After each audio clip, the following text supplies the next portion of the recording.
Bismillahirrahmanirrahim. Assalamu alaikum. Welcome to Learners Academy. I am Sobia Kiran and I am your instructor for the course Theory and Practice of Counseling. Today we will cover lesson number 40 and lesson number 40 is about marriage and family counseling. So relationship हर किसी के लिए बहुत important होते हैं. So and one of the main reason for marriage and family counseling is because जो हमारे interpersonal relation है अगर वो डिस्टर्ब होना शुरू हो जाते हैं तो उसकी वजह से मेंटल हेल्थ बहुत ज़्यादा इफेक्ट होना शुरू हो जाती है, मेंटल हेल्थ बहुत ज़्यादा डिटोरिएट करना शुरू कर देती है. सो इट्स वेरी इंपॉर्टेंट कि इस एरिया को भी टैकल किया जाए. There are certain factors that affect marriage and family counselling. Development in psychoanalyst. Psychoanalyst ने बेसिकली 1960s में अपनी एक्सटेंड की थी अपनी अप्रोच टूवर्ड्स फैमिली ओरिएंटेशन और फिर फैमिली काउंसलिंग के लिए कहते हैं. There are system therapies. System therapy, where all family are part of interacting system, so it identifies patient may not lose the locus of problem. अच्छा जी, because usually ये consider होता है कि अगर हम अपने बिहेवियर को तब चेंज करेंगे जब दूसरा इंडिविजुअल अपने बिहेवियर को चेंज करेगा. ठीक है. So this is a very dysfunctional sort of roles और ये मिसअलाइंस क्रिएट करती है किसी भी फैमिली सिस्टम में. ठीक है. Then schizophrenia and family. जिन पेशेंट्स को स्किज़ोफ्रेनिया होता है they are usually in conflict with their parents. ठीक हो गया. सो इट्स वेरी इंपॉर्टेंट कि उनकी काउंसलिंग की जाए और उनको बताया जाए कि प्रॉब्लम एक्चुअली किधर है. Then they focus on marriage relationship. The pioneer focus on marriage relationship rather than the individual involve. ठीक है. लाइक रिलेशनशिप के ऊपर ज़्यादा फोकस होता है, दो इंडिविजुअल्स या एक कपल के ऊपर ज़्यादा फोकस होता है.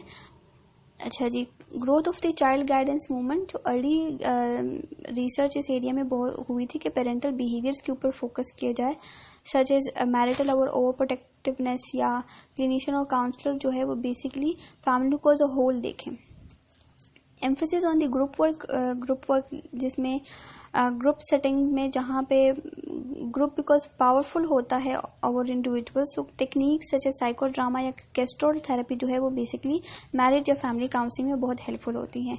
देन पोस्ट वॉर चेंजेस भी बहुत सारी आई in the marriage counselling because world war 2 के बाद काफ़ी सारे कपल्स की जो है ना मैरिजेस प्रॉब्लम आना शुरू हो गए मैरिटल प्रॉब्लम में.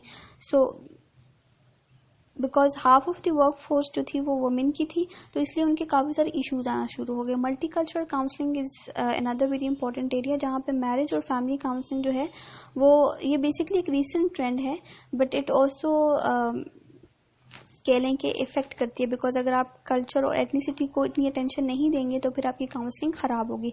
सो you have to keep in mind the culture and ethnicity of a family, of a culture और सोसाइटी को देखना पड़ता है कि क्या बिहेवियर किस चीज़ के साथ लिंक्ड है.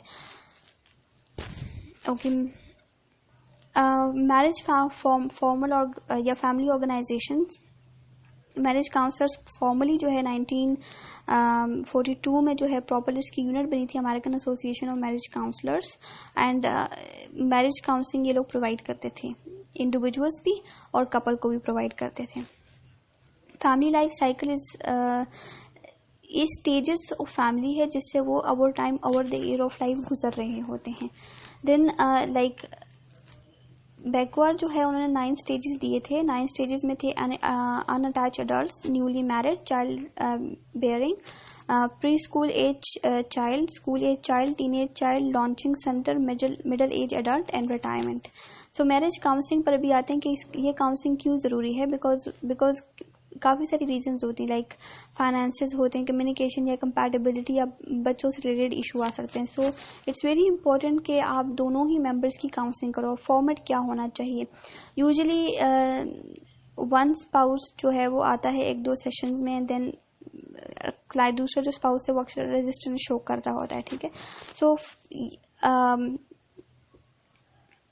सो बेसिकली फॉर्मेट इसका ये है कि आपने दोनों को ही काउंसल करना होता है बिकॉज अगर आप एक ही काउंसलिंग कर रहे हैं और वो चेंज हो रहा है लेकिन अगर दूसरा इंडिविजुअल नहीं हो रहा देन वो प्रॉब्लम क्रिएट करती है. डिफरेंट मैरिटल थेरेपी की अप्रोचेज हैं. हम साइको एनालिटिक्स है, social learning, behavioural, family system, structure, strategic and rational emotive को इन डिटेल देखेंगे. साइको एनालिटिक्स के अकॉर्डिंग यहाँ पे आपने एड्रेस करना है कि how relationship are develop across the generation. ठीक है. Like you have to relate it, ठीक है। So counselling process and techniques में इसकी आ जाती है transference, individual histories of each partner of relationship, उनको इनका रिलेशनशिप क्या है, किस तरह है, each and everything. Then dream work, analysis of resistance और कैथारसिस, ये ज़रूरी है। गोल इसका ये होगा ताकि इंडिविजुअल्स और कपल्स को इंसाइट मिले कि वो किस तरीके से अपने बिहेवियर को चेंज कर सकते हैं।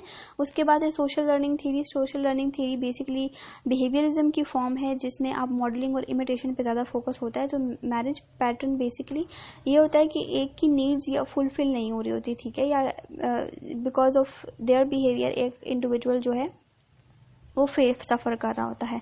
सो अगर आप उनको अपने नेगेटिव बिहेवियर्स या नेगेटिव जो बिहेवियर्स है उनके ऊपर अगर काम किए जा सकता है और पॉजिटिव को इन्हांस किया जा सकता है, या कम्युनिकेशन या इंटरेक्शन बिटवीन स्पाउस अगर बेहतर की जा सकती है, देन वो चीज़ वर्कआउट करती है। टेक्निक्स इसमें जो यूज़ होती हैं वो self report, observation, communication, enhancement, training, exercises, contracting और होमवर्क असाइनमेंट यूज़ की जाती है। बिहेवियरल मैरिज काउंसलिंग में बेसिकली इट्स बेसिकली एलिमिनेट करती है हार्मफुल बिहेवियर्स को, और it is based on the direct careful assessment और इंटरवेंशन, और प्रेजेंटिंग प्रॉब्लम्स पे इनका ज़्यादा फोकस होता है। सो यहाँ पर रोल ऑफ अ काउंसलर ये है कि वो उसने as a teacher, as an expert सिखाना है। जो टेक्निक्स यूज होती हैं वो सिस्टमैटिक डिसेंसिटाइजेशन है, positive reinforcement, generalisation, extension, modelling, reciprocity, punishment, token economy और साइको एजुकेशनल मेथड्स यूज की जा सकती हैं। इसके अलावा फैमिली सिस्टम मैरिटल थेरेपी है, और उनके according there is a differentiation of one thought from one emotions, and like one person is distinct from one thoughts, और दूसरे को जो है नहीं पता होता उसके बारे में, ठीक है। सो यहाँ पे higher degree of fusion like undifferentiated emotional togetherness और कट ऑफ या साइकोलॉजिकल अवॉइडेंस हो रही होती है। सो इट्स बेटर कि आप उन चीज़ों को डील सिखाओ उनको, ठीक है। To differentiate between oneself from family of origin, और उसकी असेसमेंट और फैमिली जेनोग्राम के थ्रू ये बेसिकली ये टेक्निक्स यूज करते हैं। Structure strategic theory basically dysfunctional symptoms के ऊपर काम करती है, ओके, कपल जो है उन चीज़ों को किस तरीके से अडेप्ट कर सकता है या उन्हें करना चाहिए। जो like they can learn new behaviours through relabelling, एक नया पर्सपेक्टिव क्रिएट करके एक नया behaviour, paradoxing, insisting on the opposite of what one wants and prescribing these symptoms, like आपने अगर फाइटिंग है या इस तरह के इश्यूज है तो उसको आहिस्ता आहिस्ता जो है टैकल करना है। रैशनल इमोटिव थेरेपी के अकॉर्डिंग यहाँ पे आपने इलॉजिकल और एग्जैजरेटेड या इनअप्रोप्रिएट रिजिड बिलीव्स जो हैं उनको टच करना है, और the focus is on helping individual first and marriage second, ठीक है। सो यहाँ पे ABC वाला मॉडल यूज होता है। इसका गोल ये होता है कि जो इलॉजिकल बिलीव्स है उनको समझा जा सके, और जो चीज़ें जिनको बहुत ज़्यादा एम्फसाइज किया जा रहा है उन प्रॉब्लम्स को डील किया जा करे। Thank you, this is the end of lecture.